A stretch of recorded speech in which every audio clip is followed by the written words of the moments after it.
Good afternoon guys. तो आज हम अपनी वीडियो में सीखेंगे अबाउट पीयर रिव्यू डॉक्यूमेंटेशन। तो एज अ चार्टर्ड अकाउंटेंट, अगर आप एज प्रैक्टिसिंग फर्म में हैं, अगर आप प्रैक्टिस करते हैं और आप फर्म में इन्वॉल्व हैं या फर्म के पार्टनर हैं, तो हम हमारा पीयर रिव्यू होगा। तो पीयर रिव्यू क्या होता है, मैं आपको समझाता हूँ। पीयर रिव्यू होता है ऑडिट करना। हमारे भी जैसे हम दूसरों के ऑडिट करते हैं, हम दूसरों की कंपनीज के टैक्स ऑडिट करते हैं या जो भी ऑडिट करते हैं, स्टैट ऑडिट करते हैं, तो उसी तरह हमारे फर्म की भी, यानी हमारे सीए फर्म की भी ऑडिट होगी। तो उसको हम बोलते हैं पीयर रिव्यू। उसके लिए मैं अलग से एक डिटेल वीडियो बनाऊंगा। इसमें मुझे बेसिक मेरा जो एजेंडा है, जो हमारा जो टॉपिक है, वो ये है कि मैं आपको समझाऊं कि डॉक्यूमेंटेशन क्या क्या एक प्रैक्टिसिंग चार्टर्ड अकाउंटेंट के पास होना चाहिए फॉर पीयर रिव्यू। ठीक है, तो मैं स्टार्ट करता हूँ। मैंने एक चेकलिस्ट बना रखी है, उसमें मैं आपको बताता हूँ, वो रेफरेंस देता हूँ कि भाई अगर अगर हम एक सीए हैं और हम एक सीए बन चुके हैं या अभी सीए बने हैं या काफी टाइम से प्रैक्टिस में है, तो हम एज क्या क्या डॉक्यूमेंट्स रखते हैं और क्या क्या चीजें हमको प्रोवाइड होती हैं जो एक पीयर रिव्यूअर हमसे मांग सकता है। तो ये मैंने चेकलिस्ट बना रखी है। Stat audit, tax audit, certification, stock audit और इंटरनल ऑडिट, ये चीजें जो मेन सर्विसेज जो एज अ सीए प्रोवाइड हम करते हैं। ठीक है, तो सबसे पहले मैं आपको बताऊंगा स्टैट ऑडिट।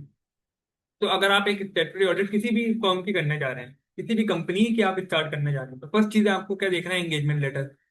एंगेजमेंट लेटर क्या होता है कि हम एज एन ऑडिटर देंगे सामने वाले को कि भाई हमारे ये टर्म्स एंड कंडीशंस हैं, आप इस और ये सील और साइन करके हम भी देंगे और वो भी देगा। प्लस अपॉइंटमेंट लेटर, वो आपको अपॉइंट करेगा, फिर हम एक्सेप्टेंस ऑफ अपॉइंटमेंट करेंगे। तो फर्स्ट चीज क्या होना चाहिए, अपने पास एंगेजमेंट लेटर जरूर होना चाहिए, जो भी चीज हम फर्म स्टार्ट करने जा रहे हैं उसकी audit. Second, acceptance of appointment होना चाहिए कि भाई उन्होंने तो अपॉइंट अपन को कर लिया, बट हमको भी तो एक्सेप्टेंस दिखानी है ना हमारी, कि हमने भी आपकी जो अपॉइंटमेंट है, आपकी जो टर्म्स एंड कंडीशन है जो आपने हमको बताई है, वो हमने एक्सेप्ट कर ली है। Third, NOC from previous auditor. अगर वो फर्म जो हम जिसकी हम ऑडिट करना स्टार्ट करने जा रहे हैं, उसका जो प्रीवियस ऑडिटर है, क्या वो चला गया है, क्या मतलब उसने छोड़ दिया है, जो भी कैसे कैसी भी वैकेंसी आई है या फिर कूलिंग पीरियड है, वो उसका हमको एनओसी लगेगा कि भाई हम जब ऑडिट स्टार्ट करने आ रहे हैं तो कोई और ऑडिटर तो नहीं है या कोई और हमको बीच में इंटरप्ट तो नहीं करेगा। सारी चीजें जानने से पहले सबसे बेस्ट रहता है कि हम उससे एनओसी ले लें प्रीवियस प्रीवियस ऑडिटर से, ये हमको फॉर्म दे देगी। फोर्थ चीज क्या होता है, एमआरएल, मैनेजमेंट रिप्रेजेंटेशन लेटर। इसमें मैनेजमेंट और हमारे जो चीजें होती हैं, इस मैनेजमेंट से रिलेटेड जो भी, जैसे हम जैसे भी ऑडिट करते हैं, उसमें क्लोजिंग स्टॉक वगैरह की वैल्यू रहती है।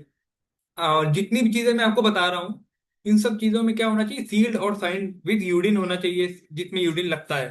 सील होना चाहिए, साइन होना चाहिए हमारा भी, प्लस सामने वाली फर्म का भी जिसकी हम ऑडिट करना चाह रहे हैं। बिकॉज सील और साइन से ये होता है कि भाई ये चीज सर्टिफाइड है और हम सब कुछ लीगली कर रहे हैं काम। फिर रिपोर्ट। फिर एक हम आफ्टर कंडक्टिंग ऑडिट, हम जो रिपोर्ट प्रोवाइड, तो हम रिपोर्ट उनको देंगे, वो रिपोर्ट का proper format with seal and sign off client also and CA also, ये हमारे पास होना चाहिए। यूडिन भी हमारा उसमें लिखा हुआ होना चाहिए। Next is financial statement. Financial statement जो उनके रहेंगे, जो हम रिव्यू करेंगे, जिसकी हम ऑडिट करेंगे, वो भी हमारे पास होना चाहिए। Seven, working papers. Working paper जो हम एज ए सीए, हम जो वर्किंग पेपर्स बनाते हैं, जैसे लेजर्स हो गए, या फिर जो हम अपने किसी आर्टिकल्स को, या फिर किसी हमारे पार्टनर जो हम जाके वहाँ पे कंडक्ट करते हैं ऑडिट, जो हमारे वर्किंग पेपर्स होते हैं, जो जिसके बेसिस पे हम ऑडिट करते हैं, तो वो वर्किंग पेपर्स की अच्छी खासी हमारे पास डॉक्यूमेंटेशन होना चाहिए।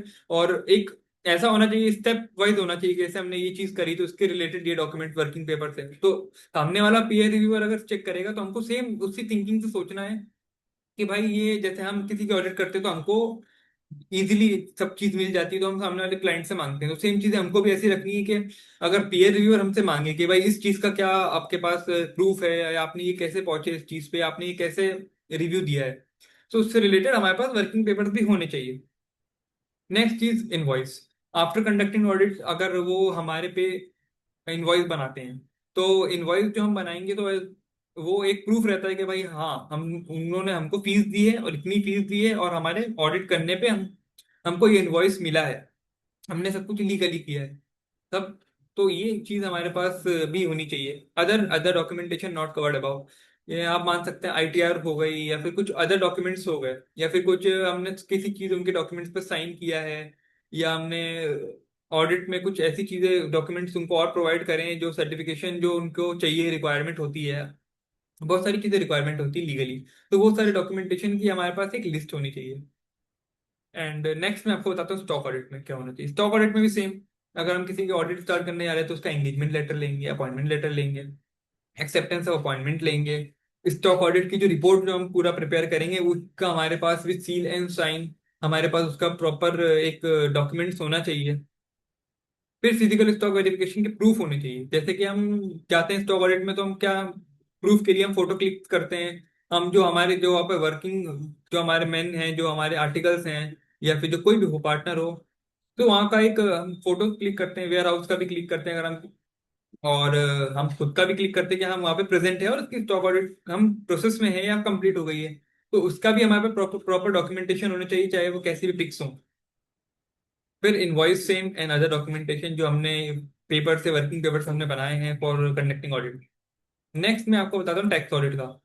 टैक्स ऑडिट में भी सेम, ऊपर का engagement letter, acceptance of appointment और एनओसी, ये तो रहेगा ही रहेगा। एमआरएल, टैक्स ऑडिट की जो रिपोर्ट होती है, फॉर्म 3CB 3CD जो हम भरते हैं, फॉर्म 29B अगर हम उस पर एप्लीकेबल है, अगर उस पर हो रहा है, अगर वो हम भरते हैं। फाइनेंशियल स्टेटमेंट्स, वर्किंग पेपर्स अगर जो हम टैक्स ऑडिट के लिए करते हैं, जैसे कि हम टैली लेते हैं या कोई भी सॉफ्टवेयर इसमें उनके फाइनेंशियल पेपर्स है तो हम रेफरेंस के लिए वो चीज़ लेते हैं। तो वो ये वर्किंग पेपर्स में आता है। हम टैली ले रहे हैं या फिर कुछ उनका ट्रायल बैलेंस वगैरह हम जैसे भी हम चेक करते हैं या कोई और डॉक्यूमेंटेशन ले रहे हैं जिससे हमको वर्किंग हमारी हेल्प हो रही है। फिर फर्म इन्फो प्रोफेशनल इनवॉइस वगैरह हम आफ्टर कंडक्टिंग ऑडिट जो इनवॉइस वगैरह लेते हैं, जैसे मैंने आपको स्टैट ऑडिट में बताया, तो उसका भी प्रॉपर हमारे पास डॉक्यूमेंटेशन होना चाहिए। फिर अदर डॉक्यूमेंटेशन आईटीआर से रिलेटेड और कुछ भी जो हमें हमको उनको प्रोवाइड किया है। Next certification. सर्टिफिकेशन के लिए भी हमको प्रॉपर डॉक्यूमेंटेशन मेंटेन करते हैं, जो मोस्टली गलती हो जाती है कि हम लोग इसको अवॉइड कर देते हैं। लेकिन इसके लिए भी हमारे पास प्रॉपर अगर सामने वाले फर्म ने हमारे लिए सर्टिफिकेट्स मांगे हैं तो उसका उसका जो रिक्वेस्ट लेटर होता है कि भाई आप हमारे लिए सर्टिफिकेशन पे साइन कर दीजिए, या एंगेजमेंट लेटर जो भी होता है, तो ये होना चाहिए। फिर सर्टिफिकेट इशूड विद यूडिंग, जो हम यूडिंग जो एक सीए जो प्रोवाइड करता है उस सर्टिफिकेट पे, तो उसका प्रॉपर यूडिन होना चाहिए कि हम उसको आइडेंटिफाई कर पाए कि हमारा जो ये यूडिन है ये इस सर्टिफिकेट पे गया है। फिर मैनेजमेंट का कंफर्मेशन लेटर के हाँ जो हमने यूडिन प्रोवाइड करा है, सर्टिफिकेशन करा है, वो कंफर्म है। वर्किंग पेपर से रिलेटेड हमको अगर कुछ हमने उनसे मांगे हैं कि भाई प्रूफ के भाई ये चीज जो आप जिस हम सर्टिफिकेट पर साइन कर रहे हैं इस पे जो भी जिस सर्टिफिकेट पे जो चीज उसमें लिखी है वो चीज सही है भी है नहीं है, जो हमारा यूडिन और हमारा जो सिग्नेचर जा रहा है, तो उसके लिए हम वेरिफिकेशन के लिए जो भी मांगते हैं उनसे, तो वो चीज हमारे जो हम मांगेंगे तो वो चीज हमारे पास भी होनी चाहिए उस सर्टिफिकेट के साथ। Invoice and other documentation same.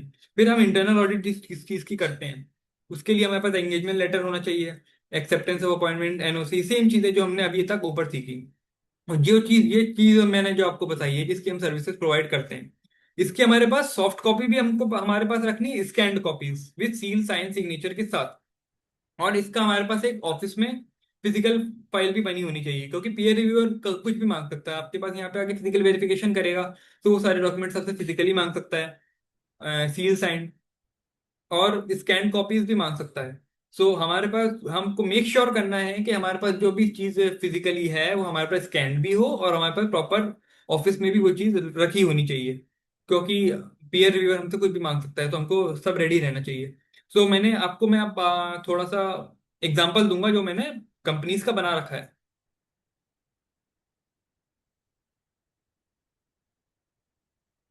जैसे कि मैंने एक्शन मार्बल का 21-22 का स्टैट ऑडिट का एक डॉक्यूमेंटेशन प्रोवाइड बना रखा है, ये सेम जो है हमारे पास।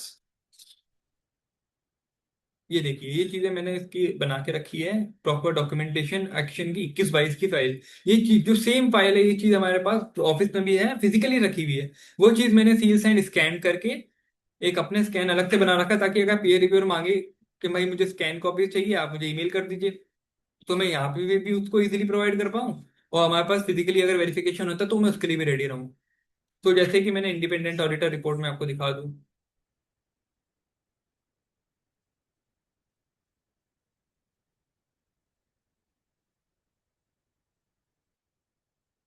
ये देखिए सील साइन सब है हमारे पास, तो ये सब चीजें बहुत इंपॉर्टेंट है।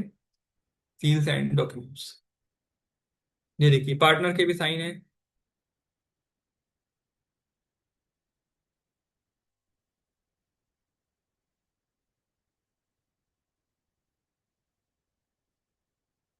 सेम जैसे मैंने यहाँ पे इनवॉइस रख रखा है, वर्किंग पेपर भी है मेरे पास में, वर्किंग पेपर से आपको थोड़ा रेफरेंस दे देता हूँ।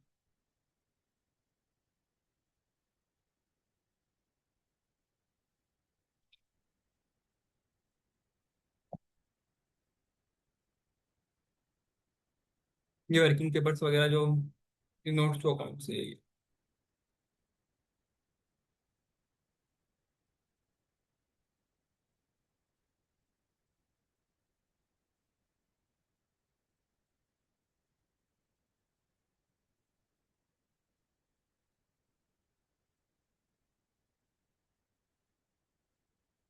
ये देखिए, जैसे वर्किंग पेपर्स वगैरह जैसे हमने एक्सेल इसकी प्रिपेयर प्रिपेयर की थी कि अकॉर्डिंग ग्रॉस प्रॉफिट क्या हमारे अकॉर्डिंग होना चाहिए, या फिर परचेज, जैसे हमने ये सब वर्किंग पेपर स्टार्ट किया तो इसका हमारे पास एक, ये चीजें भले ही हमारे पास फिजिकल में नहीं हो सकती, बट ये हमारे पास स्कैन सपोर्टिंग डॉक्यूमेंट्स होना चाहिए फॉर रेफरेंस के लिए, अगर पीयर रिव्यूअर मांग ले तो। इसीलिए ये सब चीजें हमारे पास, ये मैंने आपको रेफरेंस दे दिया है वर्किंग पेपर का। सेम हमारे पास जैसे कंसेंट गिवन बाय ऑडिटर है, जैसे जो भी चीजें मैंने आपको चेकलिस्ट के थ्रू बताई है, ये चीज मेरे पास यहाँ पे अवेलेबल है, यहाँ पे भी और फिजिकली भी। तो ये तो मैंने आपको एक बता दिया स्टैट ऑडिट का। जैसे मैंने टैक्स ऑडिट का भी रख रखा है रेफरेंस के लिए, मैं आपको टैक्स ऑडिट का भी दिखा देता हूँ। Other documents, fine sign financial form 3 CDCB, MRL वगैरह देखिए आप, MRL भी है मेरे पास, और वर्किंग पेपर्स के अलग से फोल्डर बना रखा है फॉर रेफरेंस।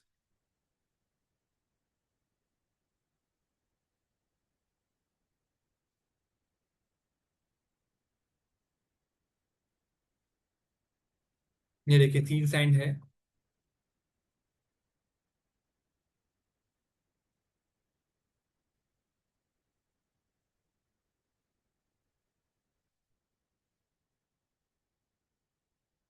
मैं आपको MRL दिखा देता हूँ।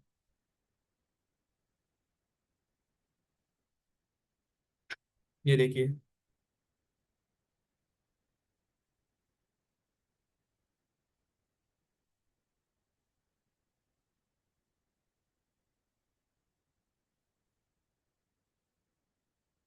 तो जो चीज मैंने आपको बताई है, मैंने आपको फिजिकल एक छोटा सा रेफरेंस भी दे दिया है कि ये चीजें हमारे पास ऐसे मेंटेन्ड होनी चाहिए। तो that's all for today. Thank you.